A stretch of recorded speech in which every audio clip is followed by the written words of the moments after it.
1945 का चुनाव सिर्फ एक आम चुनाव नहीं था।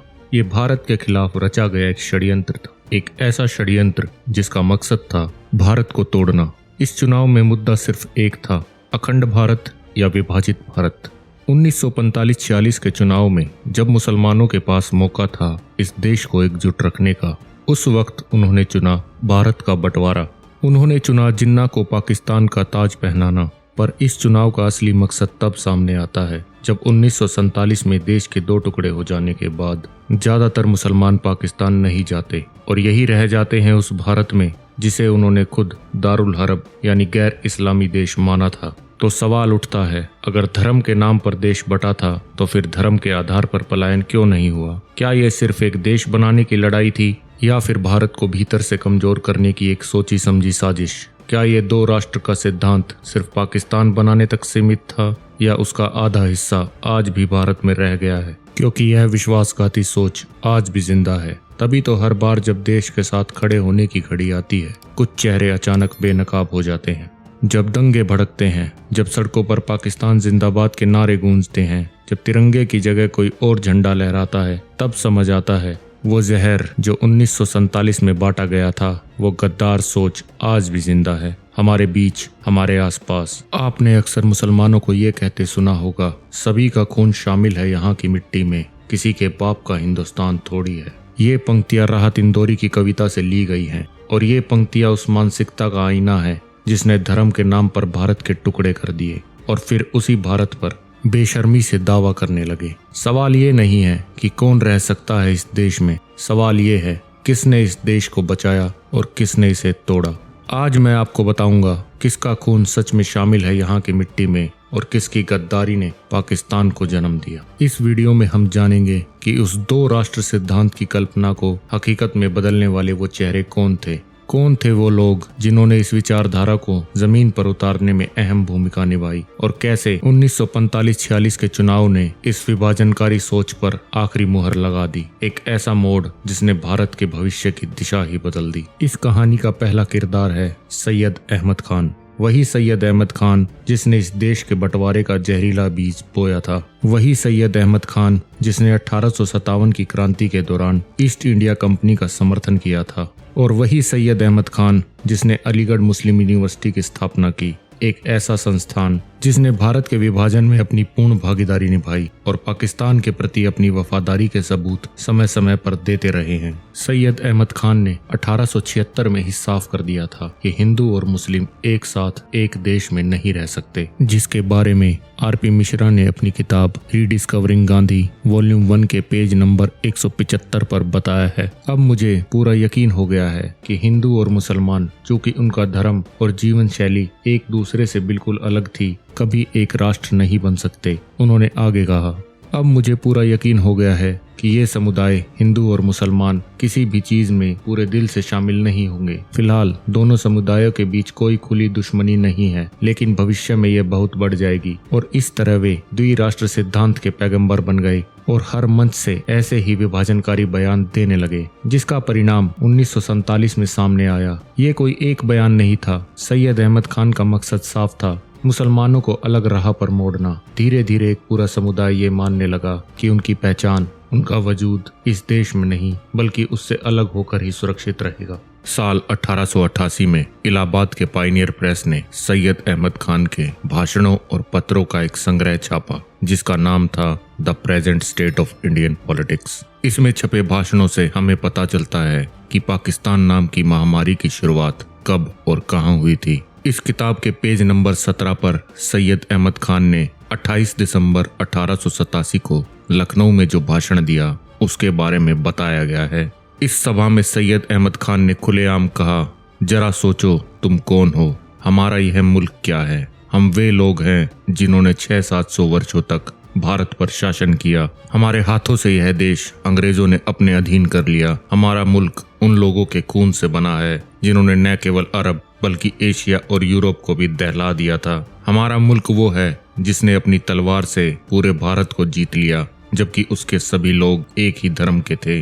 क्या यह भाषण खुले तौर पर मुसलमानों को भड़काने का प्रयास नहीं था? एक तरफ देश आजादी की लड़ाई लड़ रहा था और दूसरी तरफ सैयद अहमद जैसे लोग फिर से भारत पर इस्लामी शासन के मंसूबे पाल रहे थे। इसी तरह का भाषण सैयद अहमद ने 14 मार्च 1888 को मेरठ में दिया, जो the present state of Indian politics किताब के पेज नंबर 37 पर छपा है। इस दिन सैयद ने अपने भाषण में कहा, सबसे पहली बात तो ये है कि भारत का प्रशासन और साम्राज्य किसके हाथों में होगा। अब मान लीजिए कि सभी अंग्रेज और पूरी अंग्रेज सेना अपनी तोपें, शानदार हथियार और सब कुछ लेकर भारत छोड़ दे, तो भारत का शासक कौन होगा? क्या यह संभव है कि इन परिस्थितियों में दो समुदाय, मुसलमान और हिंदू, एक ही सिंहासन पर बैठे और समान शक्ति से रहें? बिल्कुल नहीं।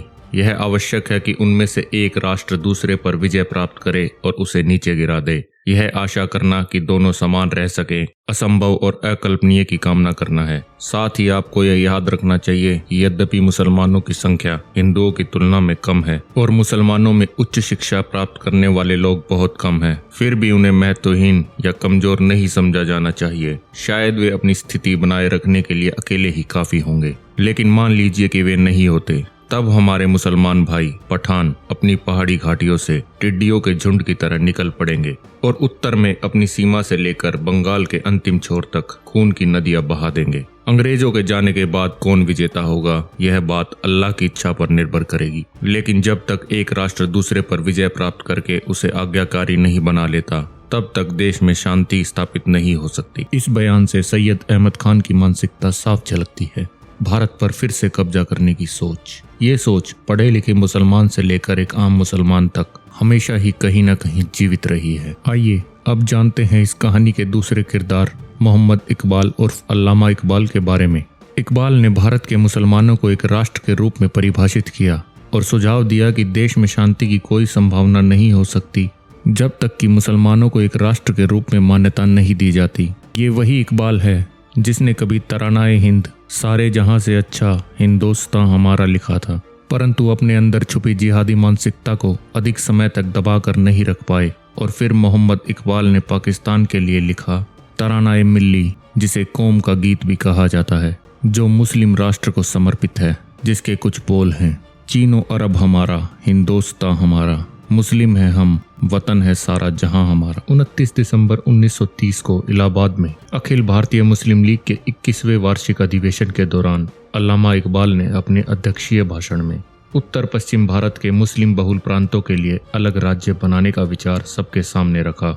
यही वो पल था जब द्विराष्ट्र सिद्धांत पहली बार सार्वजनिक मंच से सामने आया। इकबाल ने साफ शब्दों में कहा कि मुसलमान एक अलग कौम या कहें अलग राष्ट्र है और वे भारत के अन्य क्षेत्रों और समुदायों से राजनीतिक स्वतंत्रता के हकदार हैं। इकबाल ने आगे कहा, मैं पंजाब, उत्तर पश्चिमी सीमांत प्रांत, सिंध और बलूचिस्तान को एक राज्य बनता हुआ देखना चाहता हूँ, ब्रिटिश साम्राज्य के साथ या उसके बिना। मुझे लगता है कि उत्तर पश्चिम भारत के मुसलमानों का यही भविष्य है। हम 7 करोड़ हैं और भारत के किसी भी अन्य समुदाय से ज्यादा एकजुट हैं। सही मायनों में भारत में केवल मुसलमान ही एक ऐसा समुदाय है जिसे एक राष्ट्र कहा जा सकता है। मोहम्मद इकबाल ने अपने इस भाषण में सिर्फ मुसलमानों के लिए अलग राज्य की मांग ही नहीं रखी, बल्कि उसकी रूपरेखा कैसी होगी ये भी पूरी दुनिया के सामने साफ कर दिया। एक सोच जो आने वाले सालों में सच्चाई बनने वाली थी। अब जानते हैं इस कहानी के तीसरे महत्वपूर्ण किरदार के बारे में, जिसने इकबाल की विचारधारा को पाकिस्तान नाम का एक मजबूत उद्देश्य दिया।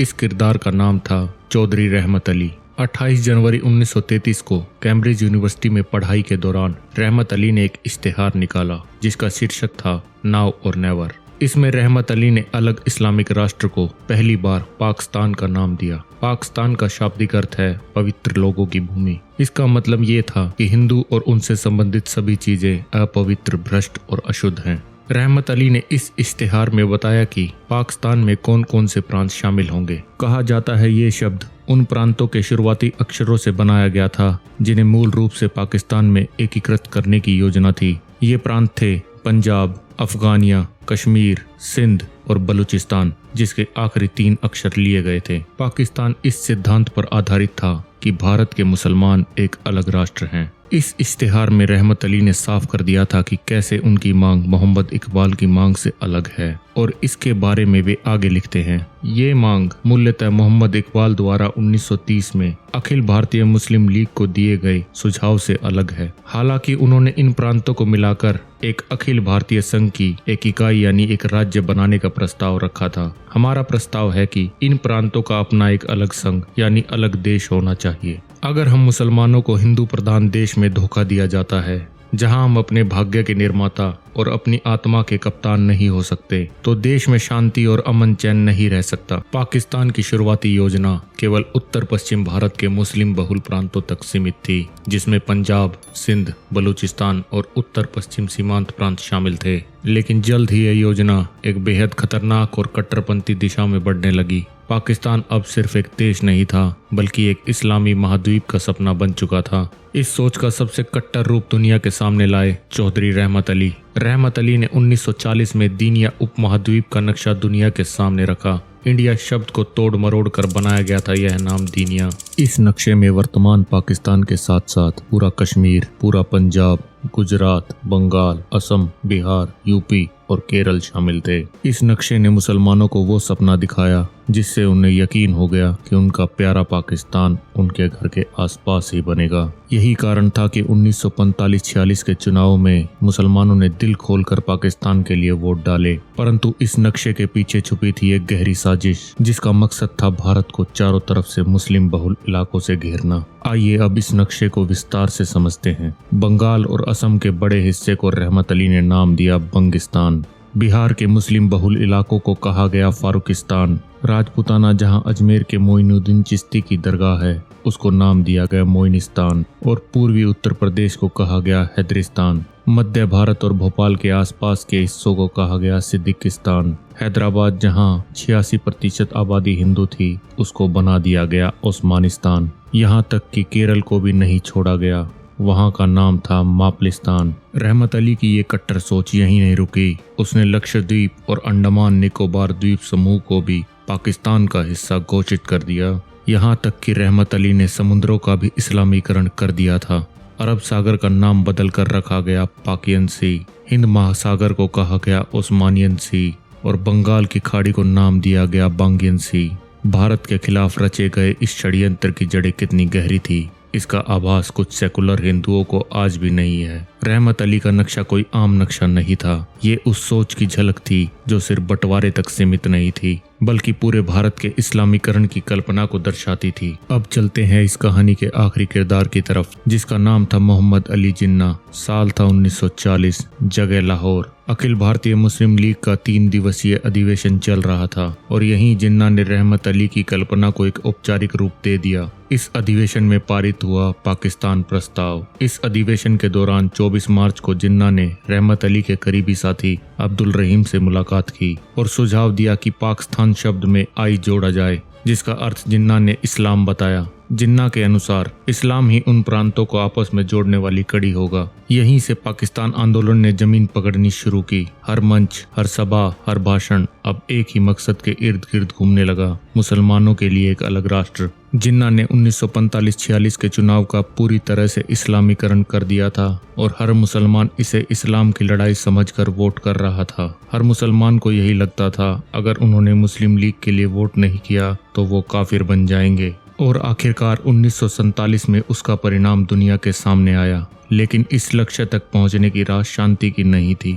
जिन्ना और मुस्लिम लीग ने अपनी मांगों को मनवाने के लिए हिंसा का रास्ता अपनाया। 1946 का डायरेक्ट एक्शन डे या फिर नोआखली जैसे दंगे, ये सब केवल एक ही उद्देश्य से हुए, पाकिस्तान की मांग को हर हाल में पूरा करना। 19 सितंबर 1945 एक ऐसा दिन जब भारत की राजनीतिक जमीन पर नई हलचल शुरू हुई। वाइसरॉय लॉर्ड वेवल ने घोषणा की कि केंद्रीय और प्रांतीय विधानमंडलों के चुनाव दिसंबर 1945 से जनवरी 1946 के बीच कराए जाएंगे। इसके साथ ही यह भी स्पष्ट कर दिया गया कि इन चुनाव के बाद एक कार्यकारी परिषद का गठन होगा और भारत के भविष्य को आकार देने के लिए एक संविधान निर्माण निकाय की बैठक बुलाई जाएगी। लेकिन जो सपना था अखिल भारतीय संघ का, वो सपना अधूरा रह गया।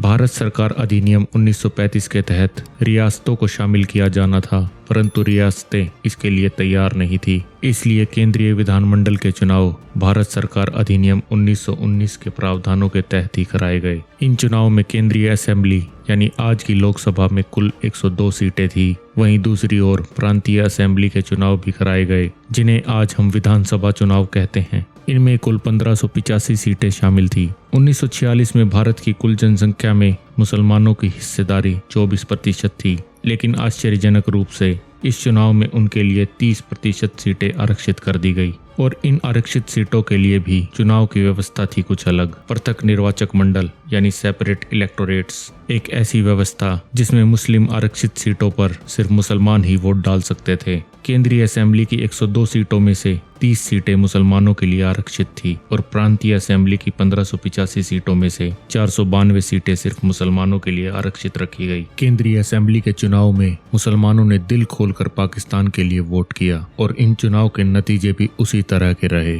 केंद्रीय असेंबली की 30 में से 30 सीटें मुस्लिम लीग ने अपने नाम कर ली। अब अगर आपको लगता है कि मुस्लिम लीग ने ये चुनाव इसलिए जीता क्योंकि बड़े बड़े नेता पाकिस्तान की जमीन से चुनाव लड़ रहे थे, तो आपको जानकर हैरानी होगी। मोहम्मद अली जिन्ना ने 1946 का चुनाव लड़ा था बॉम्बे की बाइकुला सीट से और वहां से भारी बहुमत से जीत हासिल की। अब चलते हैं प्रांतीय असेंबलियों के चुनाव के नतीजों की तरफ। इसी तरह के नतीजे देखने को मिलते हैं प्रांतीय असेंबली के चुनाव में। जब 11 प्रांतों में फैली 492 मुस्लिम सीटों पर मतों की गिनती पूरी हुई तो नतीजे चौंकाने वाले थे। मुस्लिम लीग ने कुल 427 सीटों पर जीत दर्ज कर ली और उनकी जीत का प्रतिशत रहा 87%। ये केवल आंकड़े नहीं थे, ये उस सोच की गूंज थी जो हिंदुस्तान के टुकड़े करने को तैयार बैठी थी। आइए अब इन चुनावी नतीजों को प्रांतवार समझते हैं। सबसे पहले चलते हैं असम। यहाँ कुल 34 मुस्लिम आरक्षित सीटें थी, जिनमें से मुस्लिम लीग ने 31 सीटें जीती। जीत का प्रतिशत रहा 91।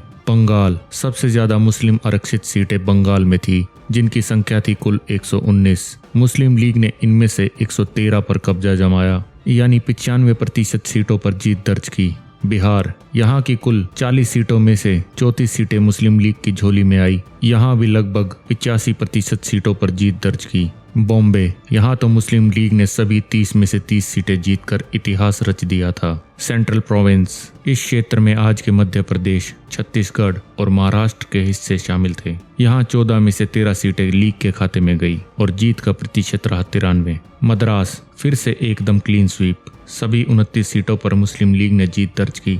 NWFP यानी उत्तर पश्चिम सीमांत प्रांत, ये वही प्रांत था जिसे मुस्लिम लीग पाकिस्तान का हिस्सा बनाने का सपना देख रही थी, लेकिन यहाँ नतीजे उम्मीद के मुताबिक नहीं आए। जीत का प्रतिशत रहा सिर्फ 47 और 36 में से बस 17 सीटें जीतने में कामयाब हो पाई। ये आंकड़े साफ बताते हैं कि जिन प्रांतों को पाकिस्तानी हिस्से में शामिल किया जाना था, वहां मुस्लिम लीग को उतना समर्थन नहीं मिला जितना उन्हें भारतीय हिस्सों से मिल रहा था। उड़ीसा में भी मुस्लिम लीग ने सभी 4 सीटों पर जीत हासिल की। पंजाब, मुस्लिम लीग पंजाब की 86 सीटों में से 74 पर जीत हासिल करने में कामयाब रही और यहाँ जीत का प्रतिशत रहा 86।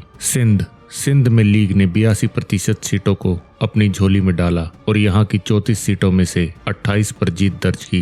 यूनाइटेड प्रोविंस यानी आज का यूपी, यहाँ 66 सीटों में से 54 सीटों पर मुस्लिम लीग को कामयाबी मिली, मतलब 82% सीटों पर मुस्लिम लीग का परचम लहराया। इन नतीजों ने मुस्लिम लीग को एक जबरदस्त राजनीतिक ताकत दी, जो आखिरकार पाकिस्तान नाम से दुनिया के नक्शे पर उभरी। तो देखा आपने, सभी का खून शामिल है यहाँ की मिट्टी में कहने वाले मुसलमानों की हकीकत। इतिहास में दर्ज ये चुनावी आंकड़े उसी मुस्लिम वफादारी की गवाही दे रहे हैं। मुसलमानों ने इन नतीजों से विभाजन की तरफ एक मजबूत कदम आगे बढ़ा दिया था, क्योंकि मुसलमानों का कहना था कि वो इस देश में हिंदुओं के साथ किसी कीमत पर नहीं रह सकते और उन्हें अपने लिए एक अलग मुल्क बनाना है, तभी वे शांति से रह पाएंगे। परंतु जब आपको पता चलेगा कि विभाजन के बाद कितने मुसलमान पाकिस्तान गए, तो आपको आभास होगा ये लड़ाई कभी पाकिस्तान की थी ही नहीं। ये लड़ाई थी भारत को इस्लामिक राष्ट्र में बदलने की। ये चुनाव उस मकसद की तरफ पहली सीढ़ी थी। इस वीडियो के अगले भाग में हम देखेंगे कि